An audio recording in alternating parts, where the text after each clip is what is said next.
Yes, Kenya. Tamu sana, tamu sana, tamu sana, yes. Earlier today, Mizani Africa, a research firm, released their latest poll findings about the likely candidates to win seats in Nairobi. And the results are very interesting because it shows Azimio candidates winning all top Nairobi seats. So in this video, I want us to have a look at those poll results, for they are going to form the basis of our analysis and discussion right now. Yes, let's start with the governor. Polycarp Igathe, 47.7%. Johnson Sakaja, 45.8%. You can see that Igathe has now overtaken Sakaja. Senator Edwin Sifuna, 53.1%. Bishop Margaret Wanjiru, 36%. There Edwin Sifuna beating Wanjiru. Women Representative Esther Passaris, 51%. Millicent Omanga, 40.9%.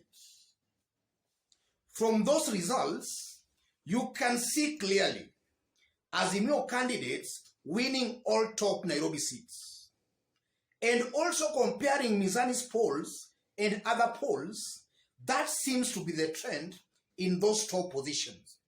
It's not only Mizani Africa that is placing Azimio candidates winning Nairobi top seats, but also other opinion polls just showing the same trend. So in terms of those top Nairobi seats, I tend to believe Mizani Africa might be getting the right trend. In one way or the other, I might be tempted to agree with them that they are getting the right trend that might be on the ground. And I'm saying that because sometimes these opinion polls do get it completely very, very wrong. In fact, sometimes we have seen these opinion polls giving candidates who ends up losing very high rating. A good case in point, we can still remember Msambweni parliamentary by-election, where the candidate who actually won Msambweni by-election, the opinion polls were really giving him very low marks, or rather very low rating, but he ended up winning that seat. So sometimes these opinion polls also do get it completely very, very wrong. And I've always been maintaining here, ladies and gentlemen, that before you believe any opinion poll, first of all, look at the conventional truth on the ground. Compare what the opinion polls are saying, and then you compare what is actually on the ground. An opinion poll indicating William Ruto beating Raila Odinga in Nyanza, that's an opinion poll you cannot take seriously. Just ignore such kind of an opinion poll. Same to an opinion poll indicating Raila Odinga beating Ruto in Kalenjin Rift Valley. So you must compare the opinion poll with the conventional truth on the ground. And if you look at what is in Nairobi, Nairobi is predominantly Azimio, predominantly Raila Odinga. So any candidate supporting Raila Odinga in the seat, or rather in Nairobi, or any candidate contesting through an Azimio party in Nairobi has a clear advantage over their rivals in the rival parties or alliances. So in one way or the other again, I tend to believe on those top Nairobi positions, Mizani Africa is getting it completely very right. And even if they were to do another opinion poll, maybe in the next 1 week or in the next 1 month, the trend might still be the same, in that you will find Azimio candidates still on the lead. And if only Azimio, as a coalition party, can organize themselves very well, they only produce one candidate per seat. If it's a parliamentary seat, they produce one candidate. If it's a senator, one candidate. Governor, one candidate. You might find Azimio as a coalition party winning almost all top seats in Nairobi. That is something I'm saying without any fear of contradiction at all. If only they can produce one candidate per constituency, they'll manage to sweep almost all seats in Nairobi. So in this video, I want us to dig deep to see exactly what those poll results are telling us about Nairobi. But in case you've bumped here for the very first time, kindly subscribe, give this video a like. Yes, from those results, starting with the gubernatorial seat, you can see now that Polycarp Igathe has overtaken Johnson Sakaja. Polycarp Igathe just announced his Nairobi gubernatorial candidature just some few weeks ago.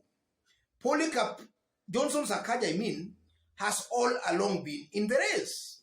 But you are now seeing Polycarp Igathe has overtaken Johnson Sakaja.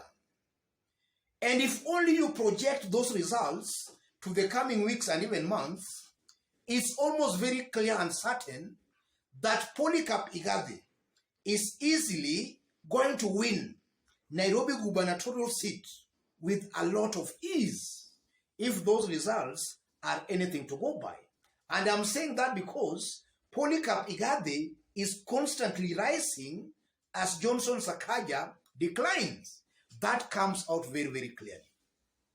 And though that result again exposes that Nairobians, they might be preferring people who are going to deliver. Nairobians are tired of populist kind of leaders.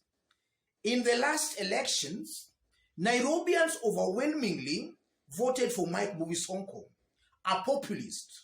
But upon Mike Mbuvi Sonko assuming that position as a governor, he did completely nothing for Nairobi residents. So I tend to believe in this year's gubernatorial seat in the city, Nairobians, they tend now to prefer a body kind of a leader, body of NMS, as opposed to these loud leaders, the likes of Sakaja and the leaders in the wake of Mike Mbuvi Sonko. That's what I'm seeing here. And that's why I'm finding Polycarp Igathe now overtaking Johnson Sakaja. On the issue of senatorial seats, if you compare Edwin Sifuna and Margaret Wanjiru, Nairobi residents are just telling Wanjiru that they don't believe in her leadership capabilities or in her leadership capacity. I tend to believe that's the message Nairobians are telling Margaret Wanjiru.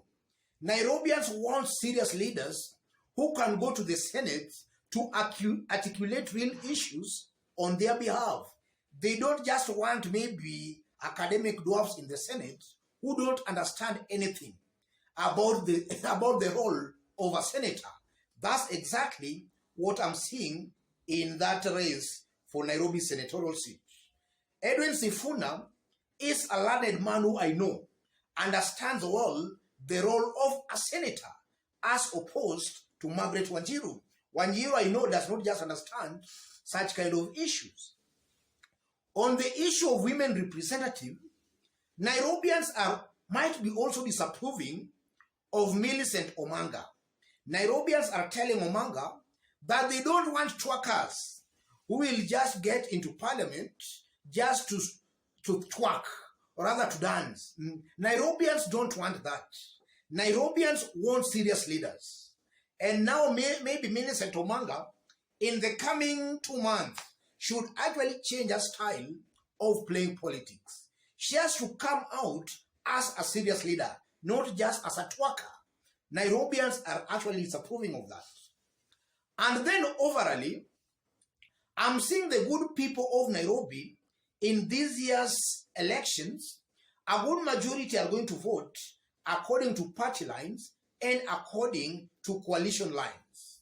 A good majority of Azimio supporters most definitely will vote for Azimio candidates. That's what I'm seeing here, and that can also explain why Polycarp Igathe might actually now be beating Johnson Sakaja.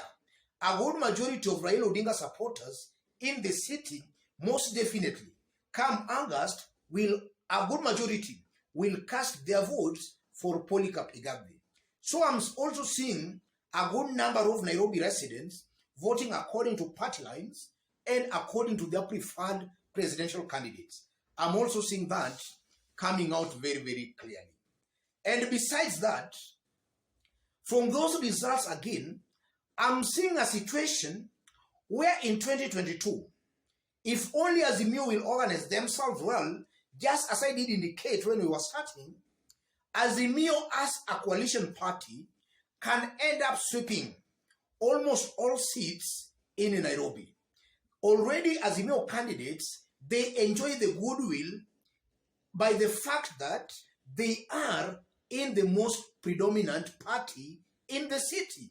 So they just have to up their games as candidates. If they do that, then a good majority of seats in Nairobi will be swept by Azimio candidates. I'm seeing all those coming into play. Otherwise, ladies and gentlemen, let me stop it there for today. In case you've bumped here for the very first time, and so far you have not yet subscribed, kindly subscribe, give this video a like. And to our fans, our subscribers here, I'm very much humbled, very grateful for the kind of support you are giving me here. God bless you, God bless Kenya.